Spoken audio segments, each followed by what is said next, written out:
Yeah, a long time ago. All right, so in this problem, we're looking for grams of CaCl2. So at the very end of the problem, you need to end up with G as your unit of measurement, okay? All right, next, let's look at the other numbers. We have 1,000 milliliters. So we're going to write that down. So the volume, V, is equal to 1,000 milliliters, okay? All right, now just a refresher from last time. Whenever you have milliliters, you have to turn it into liters, and you can do that by dividing your milliliters by 1,000. Okay, so we're going to divide this number by 1,000, and that's going to give us our number in liters. So I'll just do that for you. It's going to be 1 liter. Okay, so just keep that in mind. Whenever you see ml, you want to change it to liters, and you do that by dividing by 1,000. Okay.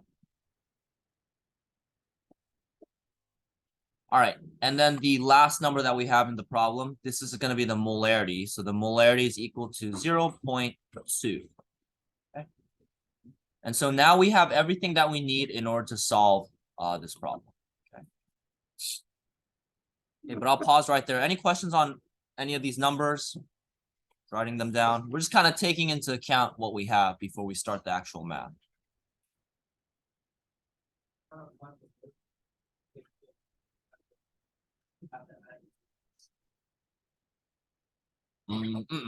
We'll get to that in a sec. We'll get to that molar mass part in a second. Okay, so if you take a look at the numbers that we have, right? We have 0.2 molarity and 1 liter. Okay, we can plug those numbers into this equation right here, right? So the original equation that we have is capital M is equal to moles divided by liters. So let's just substitute the numbers that we have into this equation, okay? What number should we put right here on the left side with molarity?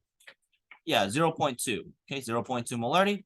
So we can just write 0.2 molarity right there. Okay, so we're just putting in the numbers with the variable that we have.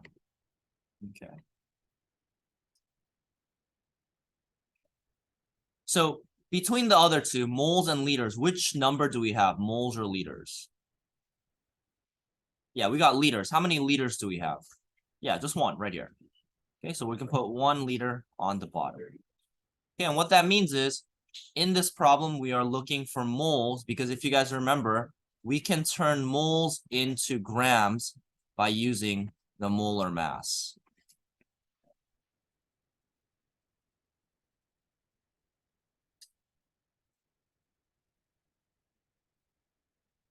Okay, so what we want to do is, let's pretend this is like regular math. Instead of writing moles, let's just put X, okay? And then we can ignore these variables, just so that it's kind of something we're more familiar with. So if you guys think back to algebra, we just want to isolate X, okay? So if there's a 1 on the bottom of X, how can we make X by itself? Yeah, we want to multiply by what number? Yeah, 1, the number on the bottom. So if we multiply both sides by 1, okay, the 1 can cancel out, and then that's going to leave us with just X on the right side. Okay, so that's how you can cancel out the number on the bottom. So the answer for moles is just going to be 0.2 times 1, which is the same thing as 0.2. So we have 0.2 moles. Okay, so it's just basic math. It's just basic algebra. I know it's a little bit different because there's, units of measurement and molarity and things like that. But you can just kind of ignore the units if that helps you with understanding the math a little better. Okay. All right, so we can take this number right here, 0.2 moles. 0.2 moles. The chemical that we have is CaCl2. And what we're going to do is we're going to set up a fraction. We're going to put moles on the bottom and grams on the top. And then we just need to plug in the numbers here with the molar mass. Okay, and then whatever we get out of this this equation right here, that's going to be our final answer. Okay. Okay, so we find the molar mass of our chemicals using the periodic table. So I'm going to give you guys about 2 minutes. See if you can work with the person next to you and find the molar mass of the chemical that we're working with. Okay. Now, I do want to emphasize again that it's CaCl2, okay? It's not Ci. We never use I in this class, so please don't use iodine. It's going to be chlorine, okay? So I'll give you guys 2 minutes. See if you guys can find the molar mass of CaCl2. And if you can put it into this equation and solve it, that's great. But at least get the molar mass for now. So I'll give you 2 minutes to do that. Okay, so the chemical we're working with is CaCl2. So let's go to the periodic table and find the molar mass. So if you look at Ca right here, Ca has a molar mass of 40.08. So we're just going to plug that in. Okay, we're going to go to Cl. Now, if you take a look at Cl, it's 35.45. But if you look at the chemical we're working with, how many Cl's are in that chemical? 2. Yeah, so we can just add it 2 times. So we'll add 35.45 twice. And so the molar mass of the chemical we're working with is 110.98. Okay, so we can go back to our notes and we can just write that the molar mass of CaCl2 is going to be 110.98.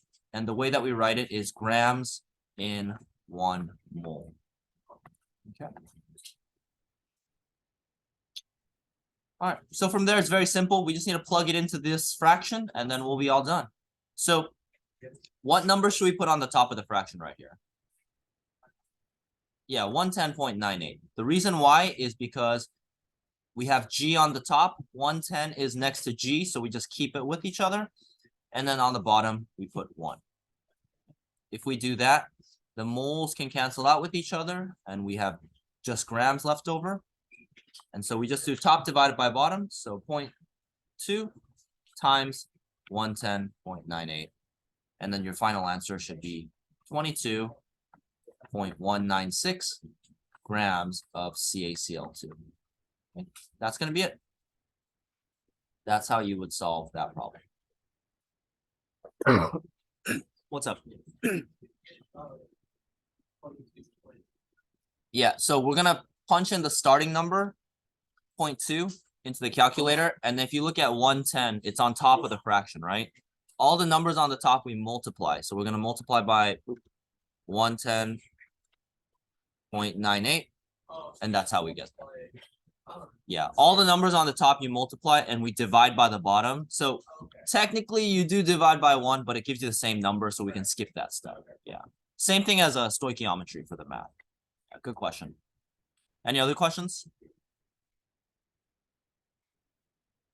Okay, so I'm actually going to stop right here for the lecture. I'm going to give you guys the rest of the class period to finish up part 2 of the molarity equation. Some of the problems will look like this. There's one problem that I didn't show you guys how to do. In that problem, you'll be looking for a different variable, but again, it's the same math stuff that you guys have learned in your previous math classes. So try to work with the algebra. But if you guys need some help, I'm more than happy to help you guys out. We got the answer key so you can check your answers. But yeah, I'll give you the rest of the class period to finish up part 2, part 1 if you didn't last time. And just let me know if you have any questions. All right. So good luck, guys. And just make sure you guys finish up part 2 today.